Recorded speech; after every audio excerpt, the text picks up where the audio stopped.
The session on water conservation and agriculture. I'm John Mull, and I'm in the zoology department at Weber State. Today we have two speakers, Dr. Carol Roper and Dr. Doug Jackson-Smith. And Dr. Smith will go first. We'll leave about 20 minutes for each speaker, and then at the end of the session, about 11:40, we'll leave 10 minutes for questions. So a brief introduction of Dr. Jackson-Smith. Doug is a professor and director of graduate studies in sociology at Utah State. Both of today's speakers are at Utah State University. He currently is a co-investigator on the iUtah initiative, which I'm sure part of your talk is based on work related to that. He recently served on the National Research Council Committee on Sustainable Agriculture Systems for the 21st century. Very relevant to this presentation. Doug, I'll turn it over to you. Great. Well, I appreciate the opportunity to come, and I'll try to go quick so we have more time to talk at the end. But maybe if I'm successful, I'll say something provocative enough that will make you rise up over your inertia and ask interesting questions or respond and disagree. I want to talk a little bit about agriculture today and how agriculture fits into the water sustainability conversations that Utah has to have. I would argue that the water is the resource around which sustainability challenges are probably the greatest for the state of Utah, and how we manage water in the coming 50 years is going to really determine a lot about our quality of life, our economic growth, our environmental well-being, and so forth and so on. So I think to solve that puzzle, you need to have a sophisticated way to think about what's going on in agriculture, and I'd say a more sophisticated way than we have right now. And so maybe this is the beginning of a long journey for myself and some of you.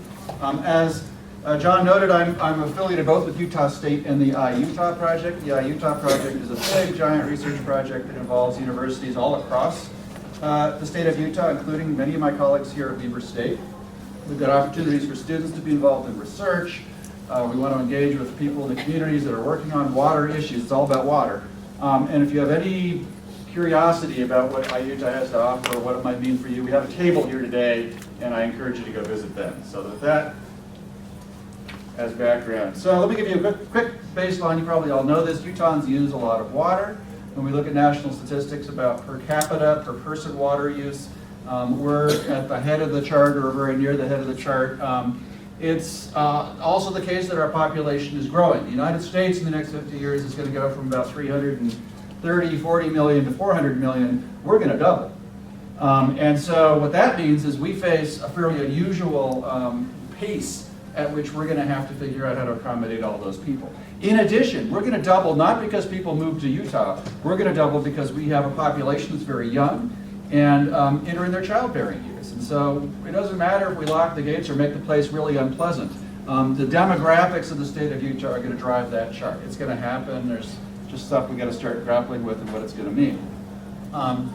It's also the case, as you probably noticed, we live in a place that doesn't get a lot of water. That's not coincidental that we use a lot of water because we have a place in which there's not a lot of rain, but we're one of the driest states in the country as well. Now, to make matters worse, the situation is going to get more challenging in the future based on how we've learned to live in Utah and what Utah is going to be like. And I won't give you a 20-minute talk on what the science of climate change says in Utah, but at least in my reading of it is most scientists agree it's going to get warmer. It's going to actually probably in northern Utah not see a great change in the total amount of precipitation, but that precipitation is going to be a lot more rain than snow, and we're not built for rain, we're built for snow being our de facto storage system. Weather's going to be more volatile, so we will have summer storms, there'll be strong storms, and most of all I think we're going to see runoff earlier and earlier in the season and less water availability in the times of year when we don't have a lot of other options, late summer. So where does the water go? Right now, there's a couple ways to look at it. But one statistic you hear all the time is that water withdraws maybe almost 90% of the water in the state, and that's true in terms of diversions. But in terms of actual use, a lot of that agricultural water diversion into agriculture returns to the system. And so the consumption of water is actually a smaller fraction. I think a nice way to think about it is a ballpark at around 2/3 of the water that's consumed is consumed in agriculture in the state of Utah, and about 1/3 by everybody else. When you look at the residential water use, you can use that 2/3 rule roughly. 2/3 of the water we use is outdoor water use, about a third of the water is indoor. I'm not going to drill down because we're not talking about indoor conservation today, but a lot of that is wasted, but a great amount of it just the way we build our landscapes.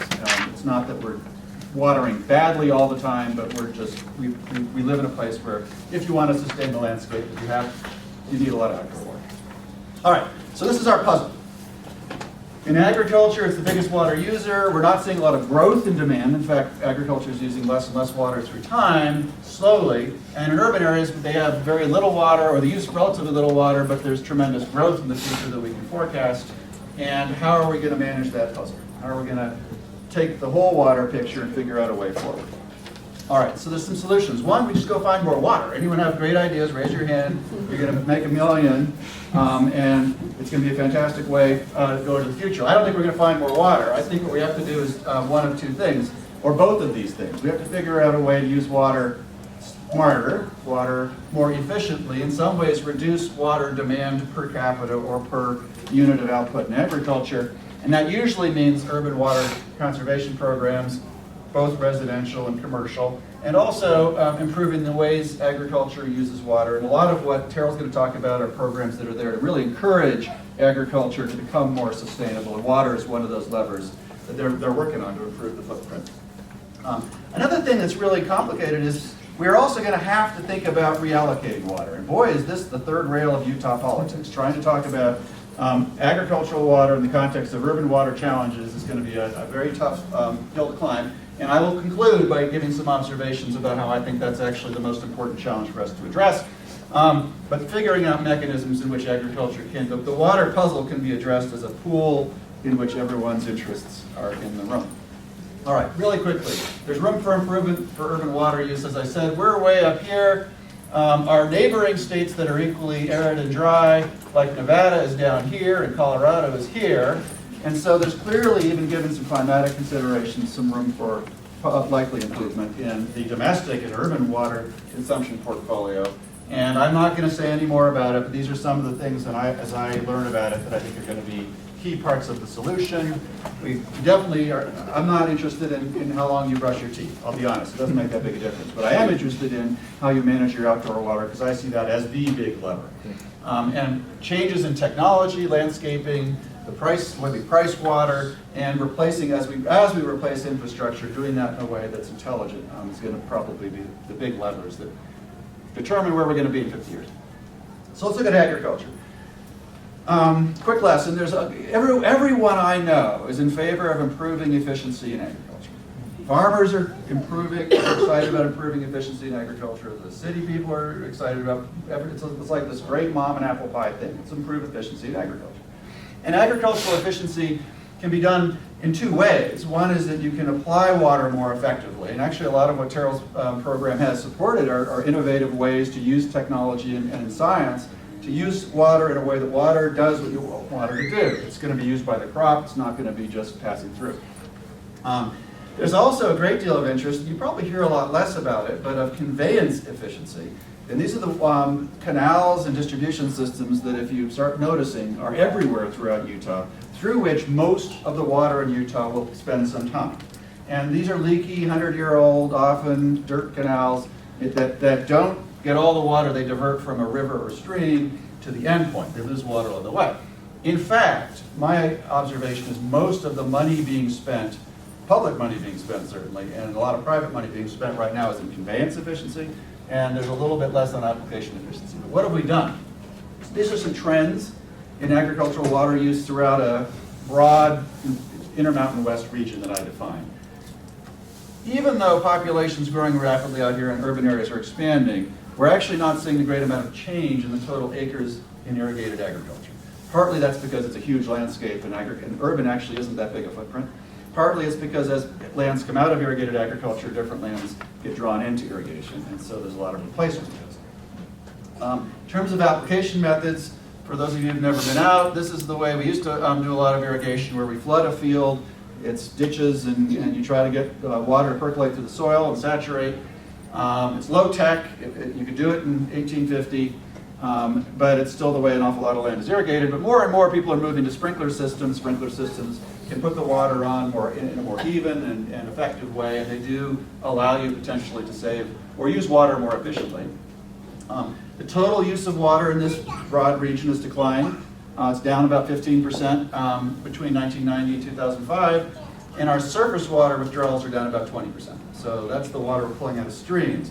Now, some of that is compensated for the fact that more and more farmers are turning to pumping groundwater, and the implications of that are things we're only beginning to understand.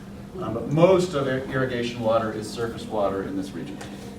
We're not the Ugalella Aquifer. So then the other thing is this conveyance efficiency, and this is what it looks like. This is what as I became interested in this, dozens of pictures of canals all over Salt Lake Valley, this area, Cache Valley, that are variously sophisticated or not, that pump water around. And they may line them with plastic or cement to keep them from losing the water, or they may actually bury things in pipes. And this is what everyone would prefer to do. It's just a very expensive thing, and so you need a major source of capital investment to put those pipes in. So here's the take-home puzzle. Irrigation efficiency is, like I say, a mom and apple pie no-brainer. Everyone thinks it's a great idea. I think it's a good idea. I don't think it's a great idea always. Let me tell you why. Irrigation, you have to think deeply about what's happening when you improve efficiency and what the consequences of improving efficiency are going to be. And I look, whenever I'm in doubt, at the empirical record, at the science, at the evidence, and the data as we've gone through efficiency changes. What is the impact in terms of water use and water consumption? One of the things is that water that's leaking out of those canals is actually not lost. In fact, what we fail to appreciate is that we are a very interconnected water system. Often we have 60 canal companies in Cache County. Logan City has 12 canal companies that service parts or at least bring water across Logan City. When the upper canal is leaking, the water in the lower canal, or the users downstream, or the Logan River 3 months later, is receiving that water. The water is not necessarily lost in the way that it's lost when we talk about consumption of water, and it's disappearing from the system. It's just being routed through a canal instead of the river, and then finding its way back to things downgraded. And so that was the aha moment for me about how conveyance efficiency is a complicated story. It's not necessarily something that's going to save water or make more water available to the environment or to urban places. And I can go on if there's questions about that. The other is that when you improve application efficiency, the evidence is people, and even conveyance efficiency, people are doing that because they want to get better gain from their agricultural enterprise. And so they often are able to use their water more efficiently to gain better yield, which consumes more of that water. Less of that water is leaking away from the flood irrigation. It's going into crops. Crops are yielding more. That's being removed and exported from the state. And that actually has led to great gains in water consumption, not savings. Though, to be fair, their idea was to benefit agriculture. They're making those changes because they're smart changes for the agricultural system. Better crop production, higher evapotranspiration. And then the conveyance losses can also get more water to the people at the end of the canal that never used to get water in some years. And so it does allow them to realize their water right and actually may not necessarily reduce consumption. So we're doing it, I think, from the urban perspective. We view it as a way of solving our joint problem, but it's actually a problem that usually doesn't kick back water to the environment or kick back much water. And then I'll point out that when we're looking at the future of climate change, one of the big puzzles is going to be how do we keep flows in rivers at the end of the summer? And right now, because so much of our river system is diverted into these canals, they've been getting a lot of late season flows that have everything to do with the leaky canals. If we pipe all those canals and we seal those canals and we don't divert any less water, or even if we do, the sources of water late season are going to go away. If it's a 3 or 6 week delay, which it seems to be in a lot of valleys, what's happening in August is is that irrigation water from June. And if it's just going through the groundwater system, it's going to come out of your local river or creek. And it's not something people are talking about that much, although in the last 3 years it's become a major conversation, and some in the hydrology community, to appreciate the connectedness and let's call it unintended consequences of an inherently good idea, of not losing the water. No one meant for that water to be lost, but we've actually seen riparian communities and wetlands and river flows that are not natural occur because of the fact that we have this leaky irrigation system. So how did it happen? We set out, I think everyone's a good actor, everyone's trying to improve the system. The farm community is trying to use water more intelligently and better and more responsibly. The urban communities often subsidizing those agricultural changes with the idea that it's going to make water available or help solve their problems. But at the end of the day, I don't think that those changes are changing the fundamental problems facing the urban water puzzle and addressing the needs of future users. So what's the other solution? Transferring water. Boy, is it a hard topic, and the words have to be chosen very carefully. My take on this, it's a great idea in principle. Again, there are scholars, I think, would all agree that this is a smart, develop markets, let market forces allocate water to its highest and best use, compensate those who don't need the water as much, find a mechanism to make it worth their while to conserve water, and then let's reallocate. And in some ways, I look at Utah's water picture, and I think we have actually an abundance of water. We can, if we're smart and can allocate water, we're in so much of a better situation in northern Utah than Arizona is, or Las Vegas is, or all the other places in the bottom of the Colorado River you hear about. But we're not if we can't solve the ag and urban problems simultaneously. We can't have that conversation. I would argue, going out on a limb, that agriculture can use a lot less water and achieve the same amount of output and economic value and even grow that if they have incentives and are rewarded for doing that. But the reality is, it's really difficult to do that. The law does not allow water to be transferred and sold and exchanged, and joint decisions to be made in a rational way. And this is not time for a full class on Utah water law, but one of the reasons is at its core, water rights are allocated by the state to users for a particular use. If you do not use X amount, or it's usually acres, if you do not use water on those acres for its intended beneficial use, it kicks back to the state, and the next person waiting in line gets to use it. And water is allocated based on when you applied for water. And so those who were the first settlers, all of whom have agricultural heritage, have really senior water rights and have it's very difficult for them to realize benefits from saving water. What they'll do is they'll give it back to the state and the next user can get it, but they don't receive anything in return. And so the incentives within the system right now certainly don't make it possible for them to make that decision, unless they're just generous people. And there are plenty of them, actually. And we also don't have legal mechanisms to create what our neighboring states do more and more, and that's create water banks where farmers can store water in a bank, and then it gets leased out to other users, often for long-term purposes, but they retain the right, and the state recognizes that as legitimate use of their original right. You don't change water rights, you allow a mechanism, or other kinds of market mechanisms to develop where people can buy and sell portions of water and find out what a farmer could say, is it worth more to me to sell this than it is to keep it and use it for the things I'm using it for now. Another puzzle is that there are really two very different groups that actually run our water system.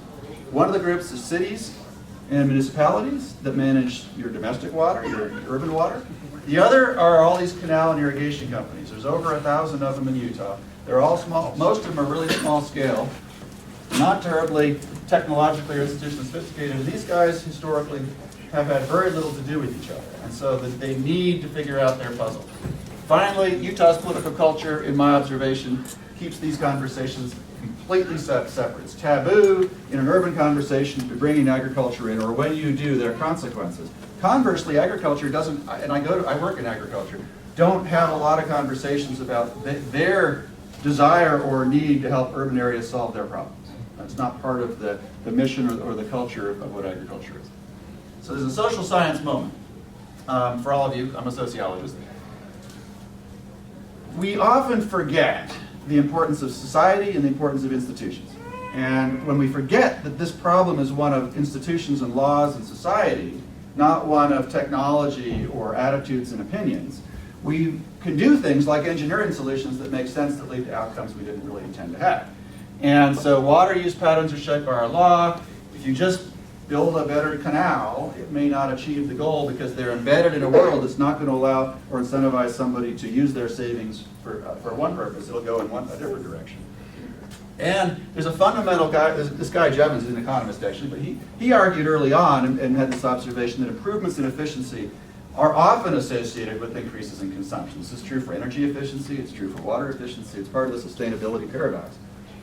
So ultimately, I'd say we're not going to educate our way out of the problem. We're not going to science our way out of the problem. Our solutions are going to all be fundamentally in developing changes in institutions and law and policy and culture.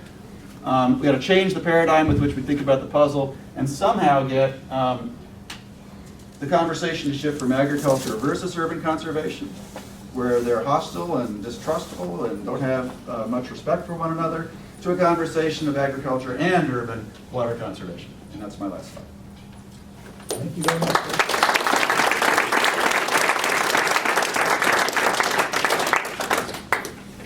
So we'll do questions at the end. I think Cheryl's going to go now. Before I introduce the second speaker, I neglected to mention at the start that both of these talks will be posted on the Summit website after the conference is over. So our second speaker is Dr. Terrell Roper. And Dr. Roper is a professor of horticulture and the director of the Western Sustainable Agricultural Research and Education Center at Utah State. For 20 years, he was the extension fruit crop specialist at the University of Wisconsin at Madison. And he has also served as the head of the Department of Plants, Soils, and Climate at Utah State University. And his talk is next, so Terrell, welcome. Oh, sure, of course, I can pass that. This thing works. Oh, wonderful. Well, good morning. I'm glad to see you all here. I asked John to pass out a couple of handouts that describe the work that we do at the Western Sustainable Agriculture Research and Education Center. And so I hope to accomplish two things today. One is to give you a little flavor of a definition of sustainable agriculture. And then the second thing is to let you know of where USDA funding that comes through my center that funds research and outreach efforts in sustainable agriculture.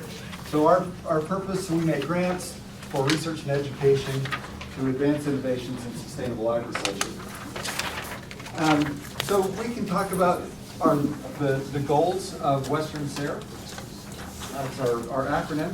First is to promote good stewardship, and that is to sustain the natural resource base that we depend on for agriculture as well as our urban settings as well. The second would be maintain quality of life. This isn't just about protecting the natural resources, it's about people working together, building strong communities and sustaining those communities. Third is to protect the health and safety of those who are involved in our agricultural enterprise, to reduce toxic inputs into agriculture and to use biological controls as that's possible. To promote diversification, to build the strength of our agricultural enterprise. And lastly then, to put all the pieces together. So we're talking about economic, social, and environmental implications of adopting different agricultural practices and systems. So the United States is divided into 4 regions by USDA. We reside in the western region. It is by far and away the largest of the regions, extending from Colorado on the east to Palau on the west, from Alaska on the north to American Samoa on the south. We have the highest, the lowest, the wettest, the driest. All of those things within our region. And we provide funding in all of these areas. So our program is really built on the concept that producers know best what goes on in their land. So instead of having this separate world of ag researchers and ag producers, and they only talk once a year at an extension meeting, we want to bring them together so the projects that we fund have at the point of inception producers and researchers who talk together. Each of them brings skills and knowledge to the table, and will build stronger proposals and get better results at the end by having these groups talk together at the beginning. So Western SARE, we affect change or attempt to affect change by making competitive grants. So we fund both research and education projects. We have 5 different grant programs that we offer, and I'm going to go through each one of these very briefly. And these are the 5 programs that are listed, and I'll go through them in that order. So the first are research and education grants. These are largest grants, roughly $250,000. And so this is for large-scale agricultural research. It involves often university researchers, people from the NGO communities, and producers.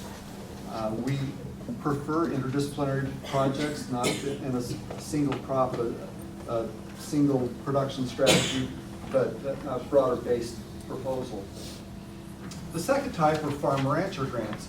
These are grants, small grants albeit, made to individual farmers or ranchers, up to $20,000 for a single farm, or up to $25,000 if there are 3 or more that are working together. So often these producers have very great and innovative ideas and need a small amount of money to test and see if that's going to work. We don't buy tractors, we don't build farm buildings, we don't buy center pivots, but we will pay the least small influence if it will encourage innovation in an agricultural system. The third type are sometimes called partnership grants, or professional plus producer. We would have an ag professional, perhaps a county extension agent, an NRCS local representative, a co-op agronomist, something of that sort, and agricultural producers who work together for on-farm research. And this has a maximum amount of $50,000. We also offer professional development training grants to train county extension people, or state-based extension people for that matter, NRCS skilled people, any ag professionals who are going to work then with producers. We are not trying to compete with cooperative extension or other efforts, and so we don't give money to train growers directly, but to train those who work directly with growers. And these grants have a maximum amount of $75,000. The last one I want to talk about that may be of interest to some of you are graduate student grants. These are for master's or doctoral students at accredited universities in the Western region. And grants are for up to $25,000 across 2 years, and we make 8 of those awards a year. So students at Weber State would be eligible, certainly at Utah State we make grants there, or at other universities across the Western region. And by the way, the call for proposals for the graduate student grants is out. It opened up yesterday. The proposals are due by May 13th. And then funding would be available in time for fall semester. We also have a learning center and an online presence where our reports and summaries of those reports are available, and aggregations of material that results from our funded research are available. So with the exception of our professional development program grants, all of our funded projects require, again, this conversation between producers and researchers.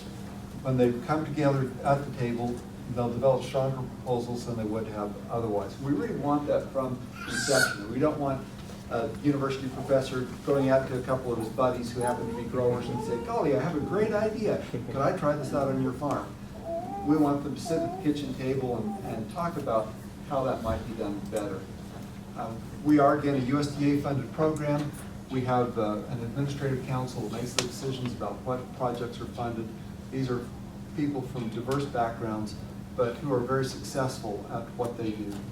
We had our meeting just a couple of weeks ago in Salt Lake, and we spent about $3.4 million over 4 days. It was a very enjoyable experience. So what is sustainable agriculture? Just to summarize, we want profitability, we want agriculture that's ecologically sound, and that's good for communities and families. And if you want to learn more about what we do, please take a look at westernsare.org, and that's listed in one of the handouts. And that's what I have prepared. So Thank you. Questions? Thank you very much.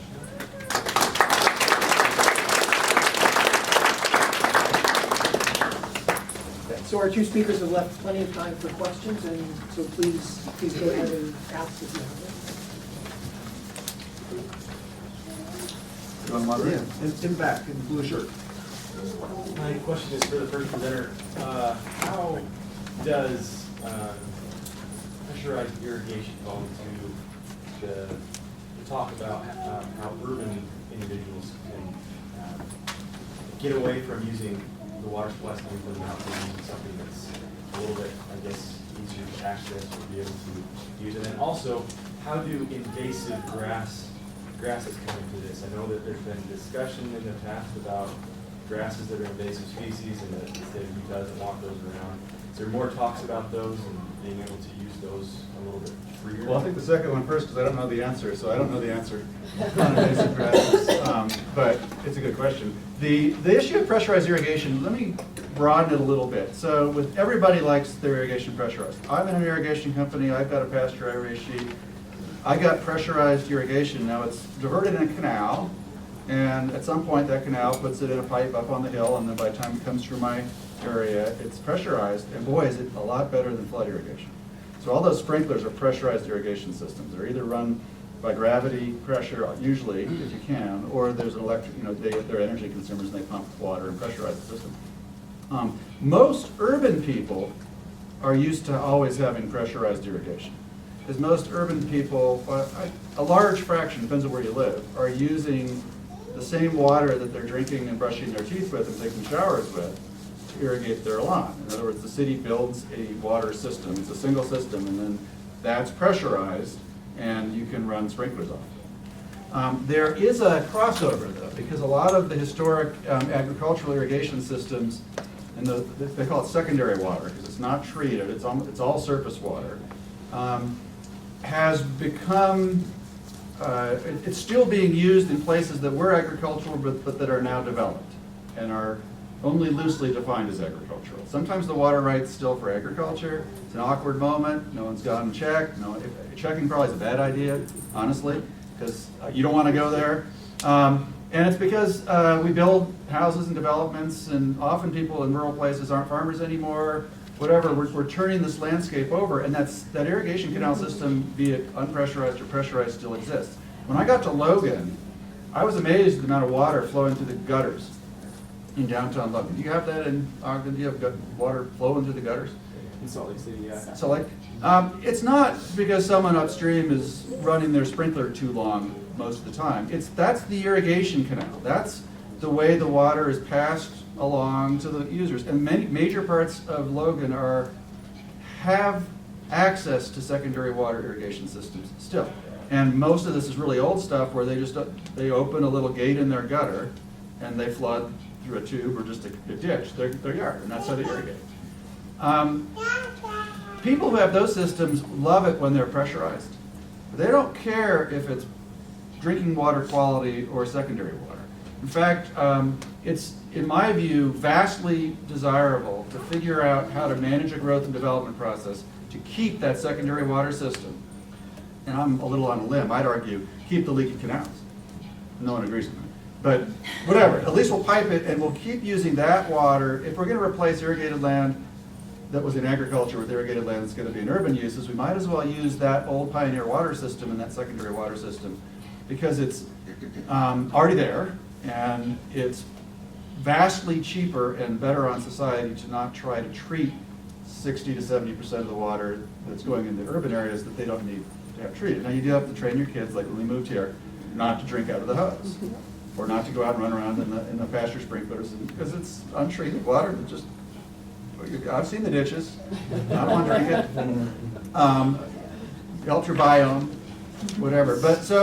But it happens very rarely that we plan the urban developments to take advantage of that. There are some bright spots in the state where that's happening. There's some fantastic examples outside of our state where people have realized the opportunity to tie the agricultural system to the urban development system and jointly manage it, jointly allocate it. Midway, Utah is one of the really shining stars. They fought each other for 30 years over water issues. Every time Midway wants to develop a new house, the irrigators would fight them, and who gets the water, who's going to supply the water. They're building parallel systems, and they finally gave up and formed a joint advisory board. They share their water rights, they share their infrastructure. Every new house in Midway has to go through the advisory board that's half irrigation company representatives. And it works, like they like it. And smart decisions can be made where instead of the city extending water where they don't already have water, the irrigation company can be the water provider. And over here, the city can take care of making sure some of the other, whatever. I mean, you have so many opportunities if you have that conversation jointly. And pressurized secondary irrigation, this isn't the answer you're looking for, but pressurized irrigation is actually really helpful to make that happen. Because then you can serve people in a way that they don't know is any different, but with the right water system instead of a water system that I think doesn't make sense in our environment. If I could speak to that, I live in Smithfield, and there's a parallel water system. There's culinary water, there's secondary irrigation water that the city buys from the canal company. And they encourage people to use the secondary water because it's much less expensive for the city to produce it. And they can keep their culinary water supply for brushing their teeth and bathing. So cities, if they're into it and they plan for it and you can negotiate agreements, can do it. It's the exception rather than the rule. There's a template of how to build a city. And engineers all know it, and the firms will advise you how to build the next subdivision or neighborhood. Unless the city demands it, it often goes away. But there are also things to think about in terms of urban landscape water conservation. Kentucky bluegrass is probably not the answer. Now, I hope we don't ever get to the point of green gravel. I don't want to live in Tucson. Yeah. But there are grass species that require much less water than Kentucky bluegrass that we're so familiar with. And in fact, some of our colleagues at Utah State are doing excellent work in that regard. There was a question up here. Yeah, and it's more for you, possibly.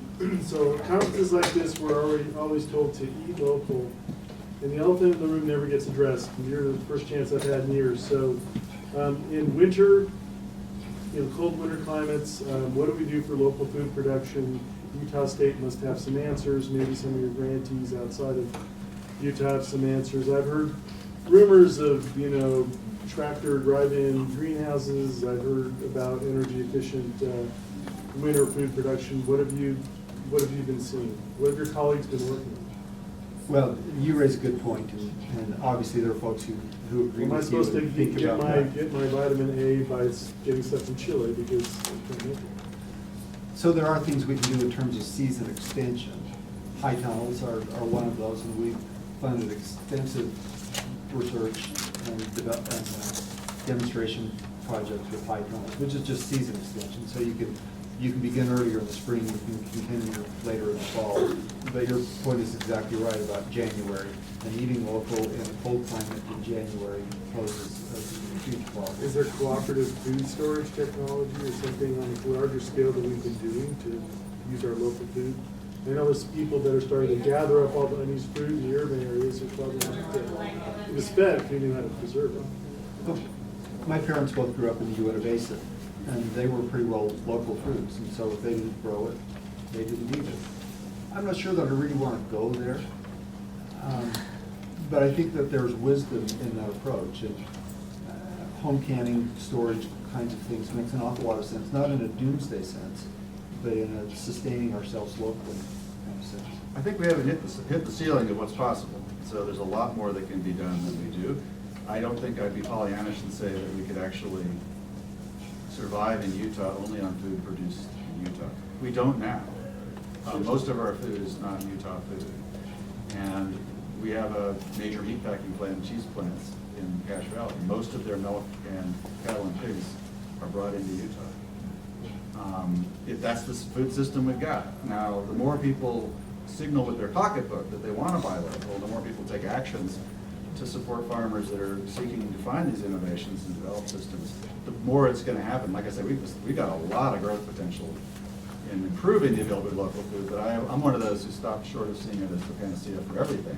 But until we hit the ceiling, I'm not going to slow anyone down. But let me give you an example. Near Santaquin, there's 2,000 or 3,000 acres of peaches. And where do most of those peaches end up? Phoenix. They get more money for them in Phoenix than they do in Salt Lake Market. I'm not advocating that that's good, bad, or indifferent. It's just that's what it is today. Question here? So, at the beginning when you were talking about water reallocation, it made me think about what last year, Edible Campus Gardens, University of Utah, we go to Hell's Backbone in Boulder, Utah. Yeah. And so we went down there, they're like, yeah, we can waste as much water we want. We have so much water here. It's the only place in Utah you can do this. Do you know about that? Do you have perspective of that? Or?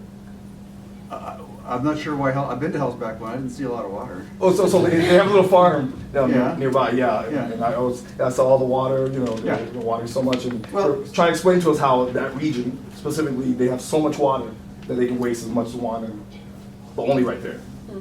It probably is a balance as to what the water availability in that year is and what the demand is gonna be, but there are definitely places in Utah that have plenty of water. I don't wanna create the idea that everyone faces the same water challenge. Now, that's actually really important to me as a sociologist, because I'm interviewing people about whether they're concerned about water supply. And the correct answer is not always, yes, I'm very concerned. Depends on where you live. We've got communities in Cache Valley that are already running out of water. We have ones that I'm pretty sure have a 100-year supply. So that's the reality. So, we paint the picture of Utah's urban puzzle. Salt Lake puzzle is the puzzle we usually hear about. They rely on surface water, they have indeterminate supplies, and their forecast is really dire, the Salt Lake Valley. Around the state, there are places where the balance of water demand and water supply is probably still pretty generous. The other answer to your question is my lived experience. Like I said, I live in Richmond, Utah. I've got a water share and an irrigation company. I got 5 shares. We run 5 sprinklers. There's no storage on our system. It's just whatever's coming out of the creek and the river. And if I use less, I get nothing back, right? I accept the fact that I'm not wasting water that I didn't need, and I'm not spending more time watering than I need to. If all of us collectively in our irrigation company use less water, there's no more water in June or July or August. Like if I don't use early season stuff, it's going to pass through and so forth. And so there's a structural, if I just look inside my irrigation company, incentive for me to say, yeah, use all you want. Like there's no, and that's the situation they're in. Like there are consequences to that, I'm sure, to like downstream river flows and the ecology, or maybe even other humans. But there's nothing in the institutions and the law and the way we've built our water system that makes that untrue. Like, yeah, you could play the water, use all the water you want. It actually might not have that much consequence in some cases, and I don't know about the Hell's Backbone Farm, but that's a complexity we always have to kind of remember. And I'll go back to my punchline. If law allowed those folks to sell water for environmental purposes, and there's no water right for environmental flows in Utah, except for some tiny exceptions, and you incentivize me to put more water in the Bear River and the Bear Lake Refuge, I will all wake up. And I'm not an environmentalist, like I care, but I'm out there doing a lot of things, and irrigating my pasture is important to me, and I'm not going to cut it short. Like I want that grass as rich and my sheep to be as well fed, so I don't have to buy hay. That's the way I'm doing it. But if you introduce a whole new conversation around, well, what else should I be thinking about? How can my decisions, if I were to bring new things into that calculation, get rewarded and incentivized? Well, I bet a lot of people in Utah could think about never thinking that the water is unlimited. In any situation, there might be a value you can place on using it smart, but we don't have values that we can place on it right now. Yeah, Doug, talk a little bit about a real contentious issue with less precipitation, more population, and that would be dams and Dams and reservoirs. storage, yeah. Dams and reservoirs. That's a hard conversation. Yeah. Everybody in the farm community I talk to wants more dams and reservoirs. Little ones, there's a group in our valley that love to dam the Logan Canyon because it's the biggest river and it's got some pretty steep walls. You probably get a lot of storage. But they don't have $500 million or $300 million because agriculture is not that big an industry and they can't afford to pay for that. And so they're not going to get a dam because I'm pretty sure the rest of society has problems with building a dam in Logan Canyon. But the issue of small-scale storage or innovative, creative ways of storage, I think is a very interesting conversation. It's contentious because dams break, well, we've pretty much dammed and eliminated natural flows in just about every river and stream in the West already, and they're going to make that worse, so from an ecological point of view. But I'm looking at this reality of early season runoff. We're going to have to figure out how to capture some early season runoff as part of our solution set. That could be dams, but we could say, like I would advocate leaky canals as de facto short season storage. Let's put it in the groundwater, let it come out at a different time of year, and in fact, around the West, lots of people are looking at managed aquifer recharge and managed aquifer storage as a better solution to building surface dams, which is the model we had from the 19th and 20th century. But the general puzzle of coming up with answers about storage, I don't think it's going to go away. It's going to become very acute, and there will be proposals for more dams and storage. And there will be pressure, if we don't have other options that are more environmentally and socially just, then it's going to be hard to fight the tide of politics and money that was so much of the reason why we built so many dams for such a long time. I was going to say, one natural solution that most people don't think about is our wonderful largest rodent in North America, the beaver. Yeah. And beaver dams store water, they restore riparian areas, and they hold water. They so slow the that flow water down comes until rushing down. later in the season when you can use it. So that's come out later in the season, so Yeah. beavers do a great job. And that's one, we got a Utah State professor that's on the warpath, it's not on phrase, I was trying to think of like an evangelical crusade. But to get people to realize that beavers, you could manage systems with beavers in ways that have huge benefits. Right. And he's changed a lot of people's minds, because beaver historically have been a problem for water managers as opposed to a solution for water managers. There's been a question in the back. Yeah. So on the heels of that, you know, this canal that goes from Ogden to Willard Bay. Yeah. They're concreting that up. Yeah, yeah. So talk about the economics about it. It's a huge project. So they must be getting some value for the water they're quote unquote saving. But I mean, you know, what you were just talking about with the canal system, the leaky canal system being a de facto storage. What's the argument they go through to convince themselves to spend that kind of money on It that? depends on what the end users are. They're the end users of the Jordan River Water Conservancy District, as far as I know. And so that's Salt Lake Valley. This is the water, Weber Basin. This is. Right, but the canal that puts things in Farmington Bay is, No, this is Willard. oh, Willard Bay, okay. Yeah, the logic is always, it's our water, we don't want to give it to anyone else. And you can't argue with the legal rationale and the self-interest rationale. The way our voices as public get involved is that those projects are usually not internally funded. They're funded by the Board of Water Resources. And we've done some work cataloging all the Board of Water Resources projects in Utah over the last 30 years. And the overwhelming majority of money is spent lining canals. Like it's the big ticket item. Sometimes it's out in a rural place, sometimes it's more in this environment.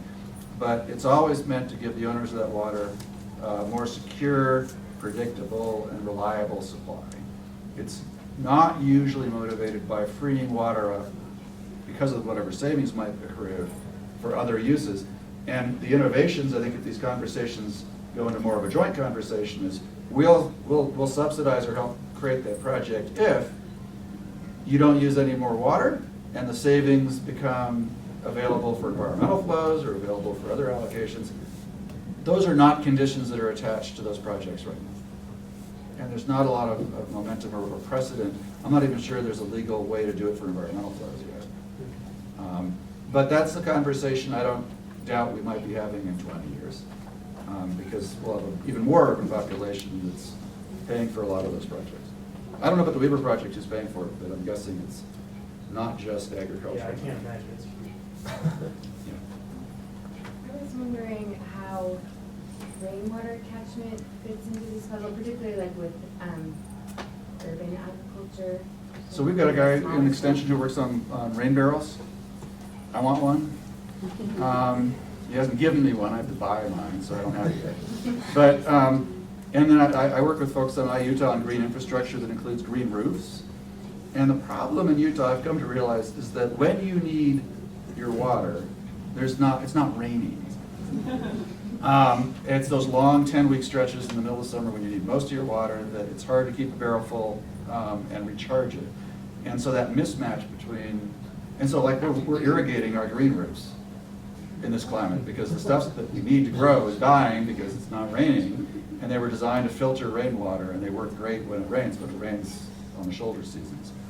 Now, climate change actually is going to move some pretty big storms into the summer, and it could be that we can find capture that huge volume that occur, increased with short duration, but maybe some kind of micro scale or large scale storage systems that can do that. Are you guys supporting that kind of stuff? Well, my understanding is that in Utah water law, the water that hits an impermeable surface on your land, you don't own. But the legislature has relaxed that and allows small scale storage now by private residents. And so that was necessary. People were doing it anyway, no one's going to stop you, but now it's legal to have a limited, I forget how much you can store. Do you know, Dan? It's like 2 barrels. It's not- 2 barrels worth, yeah, so at the local scale, your own household can store 2 barrels and not violate the law. But that was a big obstacle for a while, is the law doesn't allow you, it's not your water. Right. It belongs to the state, and the state says you can't keep it, it's to go to the people downstream. There was another question. Yeah, please. I wonder if there's any research going on right now about shifting crop planting patterns or just crop types that take up water when we get it rather than when we don't. Yeah. There's research going on in that, but not really in that way yet, having to do with cover crops and some of those kinds of things to capture that rain, well, precipitation when it falls and to utilize it agronomically. I think we're going to see shifts in the kinds of crops that are grown. I mean, as an example, in Box Elder County, there's a significant dryland wheat production. If they get any drier, and they only crop that land every other year, and the fallow year is really to capture water. If we get drier, that crop is going to go away. So I think that those producers will be looking for other things that they can grow on that land, given it may turn to rangeland, that sort of use as opposed to cropland. We have time for one more question. There's one. I'm curious to hear, actually, from both of you about this. Doug, you were concluding your talk with the point about we need to shift from urban versus ag to urban and ag, and how facilitating that conversation seems to be the big challenge.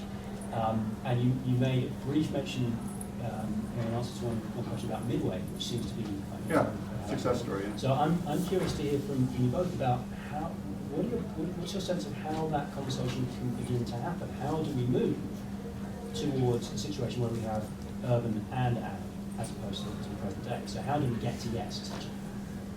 You want to go first?